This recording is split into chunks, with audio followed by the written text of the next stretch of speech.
السلام علیکم ورحمۃ اللہ وبرکاتہ۔ دورہ علم میراث کے سبق نمبر 12 سے میں آپ سے مخاطب ہوں، اور آج انشاءاللہ ہم پڑھیں گے ذوی الفروض کے خوش نصیب شرکاء میں سے احوال البنت، یعنی میت کے بیٹی کی احوال۔ تو احوال شروع کرنے سے پہلے عبارت پڑھتے ہیں۔ عبارت کا حوالہ صفحہ نمبر 8 ہے۔ اگر اس طرح آپ کو جگہ سمجھ نہیں آ رہی تو فصل فی النساء سے تقریباً چوتھی لائن بنتی ہے، بلکہ تیسری لائن۔ تو عبارت اس طرح ہے، بسم اللہ الرحمن الرحیم۔ وَأَمَّا لِبَنَاتِ الصُّلْبِ فَأَحْوَالٌ ثَلَاثٌ النصف للواحدة والثلثان للاثنين والثلثان للاثنتين فصاعدة، ومع الابن للذكر مثل حظ الأنثيين وهو يعصبهن۔ یہ ہمارے آج کے سبق کا عبارت۔ اب آگے اس کا ترجمہ۔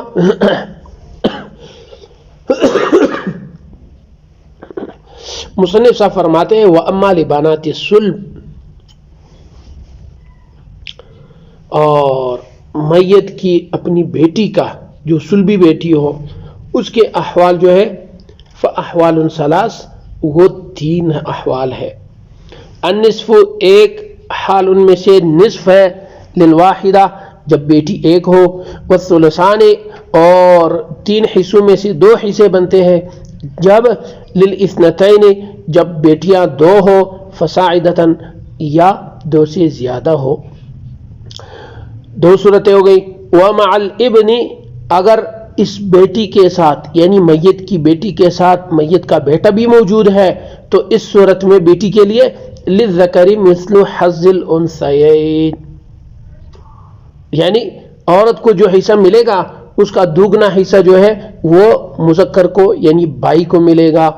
وہوا، اور یہ بائی جو ہے، یہ دیکھو للذکر کے نیچے 2 لکھا ہوا ہے، اور آگے جا کر ہوا کے نیچے 2 لکھا ہوا ہے، اور یہ مشہور کتب کا ایک خاص نشانی اور کوڈ ہے کہ ضمیر کا مرجع جو ہے وہ اس طرح کے 1 2 5 9 اس طرح کوئی چیز اس کے نیچے لکھ کر اس طرح مرجع کی طرف اشارہ کیا جاتا ہے کہ ضمیر کا مرجع یہ ہے۔ تو یہاں پر بھی للذکر کے نیچے جو ہے 2 لکھا ہوا ہے، اور ہوا کے نیچے بھی 2 لکھا ہوا ہے، تو یعنی ہوا کا ضمیر جو ہے وہ للذکر کی طرف راجع ہے۔ وہوا، اور یہ بائی جو ہے، یعصبہن، اپنی بہنوں کو عصبہ بنائیں گے موجودگی میں۔ یہ 3 حالتیں ہو گئی۔ اب یہ اس کا ترجمہ ہوا۔ اب اس کی 2 انداز سے تشریح اب سماعت فرما لے اور مفہوم سماعت فرما لے۔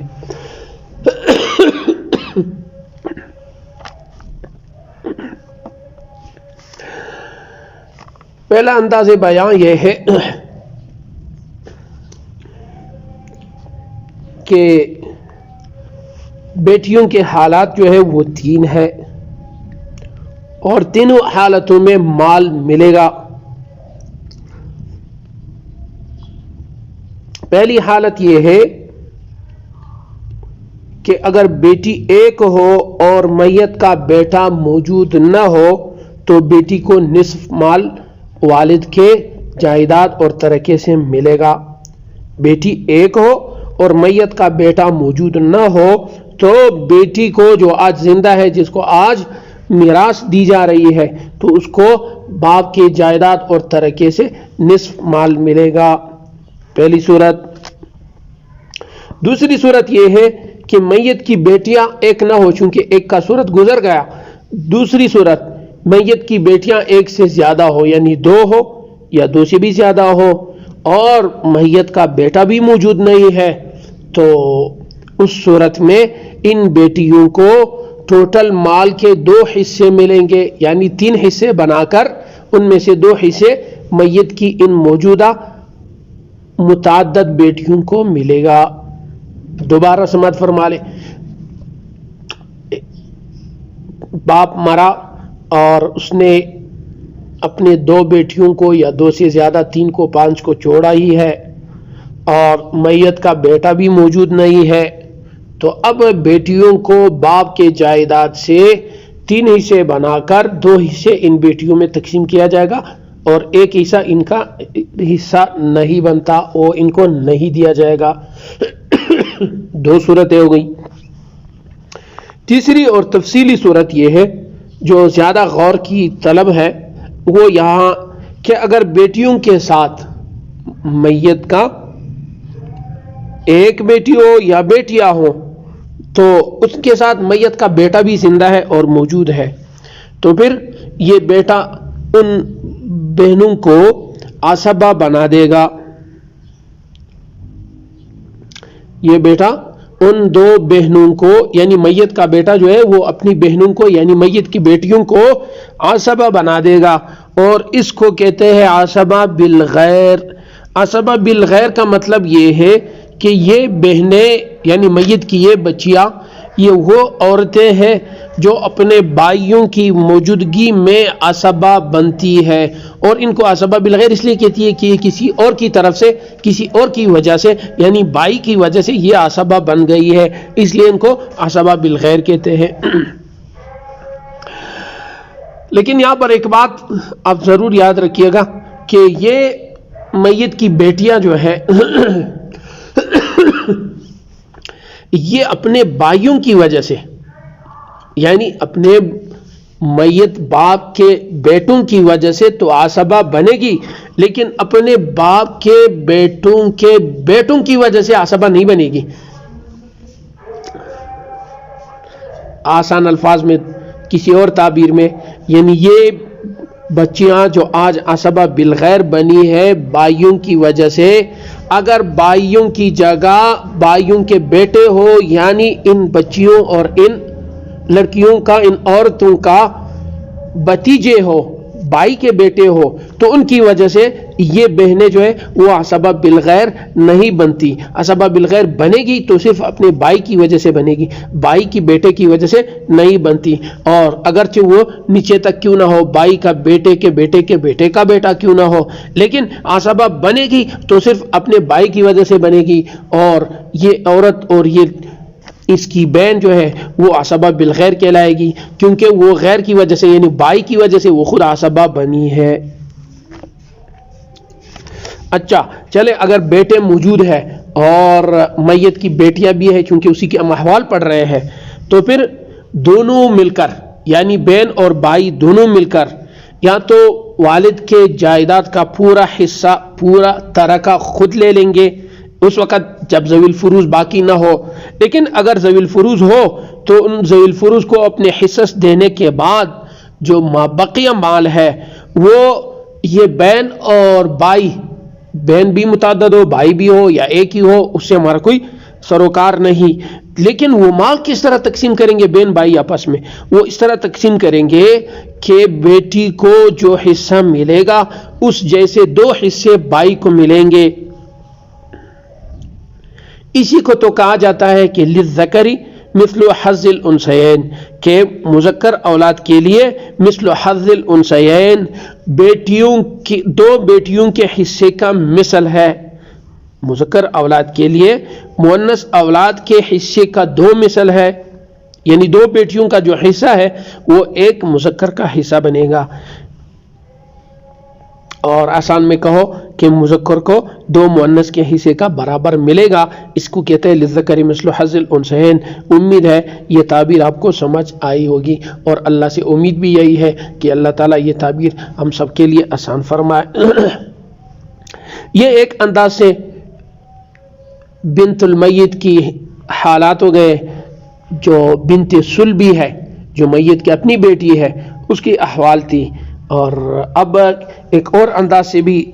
یہی حالات پڑھیں گے، آپ وہ بھی سماعت فرما لیں، جو آپ کو زیادہ اچھا لگے آپ اسے یاد کریں، اور اگر آپ کو دونوں اچھے لگیں تو دونوں یاد کیجئے، لیکن زیادہ فائدہ عامہ کی خاطر آپ دونوں کو یاد کیجئے تاکہ کل کسی اور کو بھی آپ اسی طرح سمجھا سکے۔ اللہ تعالیٰ یہ توفیق ہم سب کو عطا فرمائے کہ ہم آگے پڑھا بھی لیں، کیونکہ یہ ایک امانت ہمارے پاس آئی ہے، اور یہ امانت کا سوال ہوگا ہم سے کہ آپ نے امانت کو اپنے ذمہ واری میں آپ نے محفوظ کرنے کے بعد اس کا حق ادا کر دیا یا نہیں۔ تو اس لیے آج اسے نیت کرتے ہیں کہ اللہ تعالیٰ ہمیں توفیق دے کہ ہم بھی یہ کتاب پڑھا لیں، اور اس کے بعد اپنے ساتھیوں کو بھی موقع دے کہ وہ ہم سے استفادہ کرے، اور ہر وقت اللہ سے مانگتے جائیے کہ اللہ اپنے بندوں کو میری طرف بھیج دے، اور یا اللہ مجھے پڑھانے کی سمجھانے کی توفیق عطا فرمائے، اور میں ان کو پڑھا سکوں اور میں ان کو سمجھا سکوں، اور یا اللہ مجھے اس پہ غرور سے بچا لے۔ تو احوال البنت تو 3 ہے۔ طریقہ یہ ہے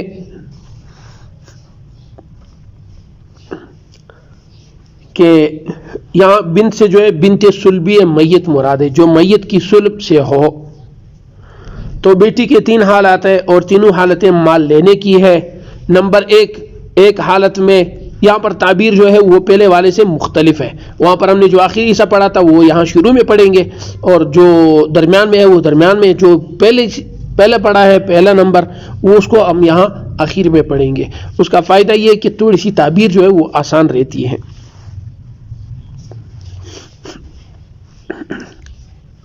ایک حالت میں عصبہ بالغیر بنے گی، دوسری حالت میں ثلثان ملے گا بیٹیوں کو، اور تیسری حالت میں نصف مال ملے گا بیٹی کو۔ پہلی حالت یہ ہے، مثال کے طور پر مرنے والا مر گیا، اب مرنے والے نے اپنی بیٹیوں کو تو چھوڑائی ہے، اب آگے ہم سوال کریں گے کہ بیٹیوں کے ساتھ میت کے بیٹیوں کے ساتھ میت کے بیٹوں کا اختلاط ہے یا نہیں، یعنی میت کی بیٹیوں کے ساتھ میت کے بیٹے زندہ ہے یا نہیں۔ اگر میت کے بیٹے زندہ ہے، یعنی میت کے بیٹیوں کے ساتھ میت کے بیٹے بھی ہیں، تو پھر بیٹیاں جو ہے وہ اپنے بھائیوں کی وجہ سے یا میت کی بیٹوں کی وجہ سے وہ عصبہ بالغیر بنے گی۔ جب عصبہ بالغیر بنی تو پھر میت کا جو ترکہ اور جائیداد ہے، اگر ذوی الفروض نہ ہو تو بہن اور بھائی جو ہے وہ اس مال کو آپس میں للذکر مثل حظ الانثیین کے عنوان اور قانون کے تحت آپس میں تقسیم کریں گے، جس کی تعبیر اور تفصیل آپ نے سماعت فرما لی۔ اور اگر ذوی الفروض نہ ہو تو سارا مال، اگر ذوی الفروض ہو تو ذوی الفروض کو حصص دینے کے بعد بقیہ مال اپنے آپس میں بہن بھائی ہی اس طرح تقسیم کریں گے جس طرح اصول اور قانون ہے للذکر مثل حظ الانثیین کہ مذکر کو یعنی مذکر اولاد کو 2 مؤنث اولاد کا حصہ ملے گا، یعنی 2 بیٹیوں کا جتنا حصہ بنتا ہے وہ 1 بیٹے کا حصہ بنے گا۔ پہلی حالت مکمل۔ دوسری حالت یہ ہے کہ اگر بیٹی کے ساتھ بیٹوں کا اختلاط نہیں ہے، چاہے بیٹی ہو یا بیٹیاں ہوں، لیکن میت کا بیٹا ہے نہیں اس دنیا میں، تو پھر ہم آگے سوال کریں گے کہ کیا میت کی بیٹیاں متعدد ہے یا غیر متعدد ہے، یعنی وہ 1 ہے یا 1 سے زیادہ ہے۔ تو اگر 1 ہے یا 1 سے زیادہ ہے اس کی تفصیل آ رہی ہے۔ اگر 1 سے زیادہ ہو یعنی متعدد ہو، 2 ہو، 4 ہو، 5 ہو، جتنے ہو، لیکن 1 سے زیادہ ہو تو ان کو ثلثان ملے گا۔ ثلثان کا مطلب یہ ہے کہ میت کے جائیداد اور میت کے ترکے کو 3 حصوں میں تقسیم کر کے ان میں سے 2 حصص جو ہے وہ میت کی بیٹیوں کو ملے گا، اس لیے کہ وہ متعدد ہے۔ تیسری حالت یہ ہے کہ میت کی بیٹیاں متعدد نہیں بلکہ میت کی بیٹی 1 ہی ہے، تو اس صورت میں میت کی بیٹی کو میت کا ترکہ اور جائیداد 50-50 کر کے نصف مال جو ہے وہ میت کی بیٹی کو میراث اور ترکے میں ملے گا۔ یہ ہمارے آج کے سبق کا خلاصہ اور تعبیر کا انداز انشاءاللہ امید ہے آپ سمجھ چکے ہوں گے اور سمجھ آ گئی ہوگی، اور امید یہ بھی ہے کہ انشاءاللہ آپ اس پر مشق بھی اسی طرح کریں گے جس طرح آپ کو سمجھ آئی ہے۔ اب قسمت کی بات ہے، جو جتنا مشق کرے گا وہ اتنا ہی پائے گا، یہ تو ممکن ہی نہیں ہے جو مشق نہ کرے لیکن وہ مشق کرنے والوں سے زیادہ پا لے، یہ تو اللہ کا تقسیم ہے کہ والذین جاہدوا فینا لنہدینہم سبلنا۔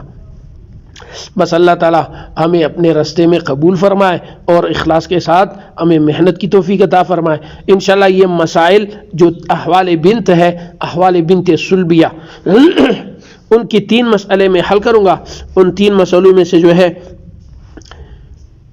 پہلا مسئلہ جو ہے وہ عصبہ بالغیر کا میں رکھوں گا، اور دوسرا مسئلہ جو ہے وہ ثلثان کا، اور تیسرا جو ہے وہ نصف مال کا۔ پھر آپ اس کو دیکھ کے حل کیجئے اور اس سے سمجھ لیجئے، اس کے بعد پھر یہی فرضی مسئلے آپ بناتے جائیے۔ اب تو ماشاءاللہ ذوی الفروض میں سے بہت ساروں کی حالات ہم پڑھ چکے ہیں، تو آپ ذوی الفروض ایک دو مکمل اس میں لکھ لیں، ہر ایک کا حالات لکھ لیں، پھر آپ کو انشاءاللہ اس مشق سے اور اس اجرا سے بہت زیادہ فہم اور سمجھ آ جائے گی۔ اللہ تعالیٰ سے بھی یہی درخواست ہے کہ اللہ تعالیٰ ہمارے ساتھیوں کو اس محنت میں کامیاب فرمائے، اور صرف اس کو کامیابی تک نہیں بلکہ اللہ تعالیٰ ہم سب کے لیے صدقہ جاریہ بھی بنا دے۔ پھر کیا پتہ ہم اس دنیا میں رہے نہ رہے، لیکن ہماری ایک جہد مسلسل تو رہے، لیکن یہ سارا اللہ پاک ہی کر سکتے ہیں۔ تو اللہ تعالیٰ ہم سب کو نصیب فرمائے۔ اور مسائل میں آپ کو لکھ کر بھیج دیتا ہوں، اسی پر اکتفا ہے۔ آج چونکہ جمعرات کا دن ہے، لہٰذا درود شریف کا زیادہ اہتمام فرمائیے، اس کی وجہ سے ہمیں بہت فائدے ملے بھی ہیں اور مزید بھی ملیں گے انشاءاللہ۔ لہٰذا درود شریف پڑھنا نہ بھولیے۔ السلام علیکم ورحمۃ اللہ۔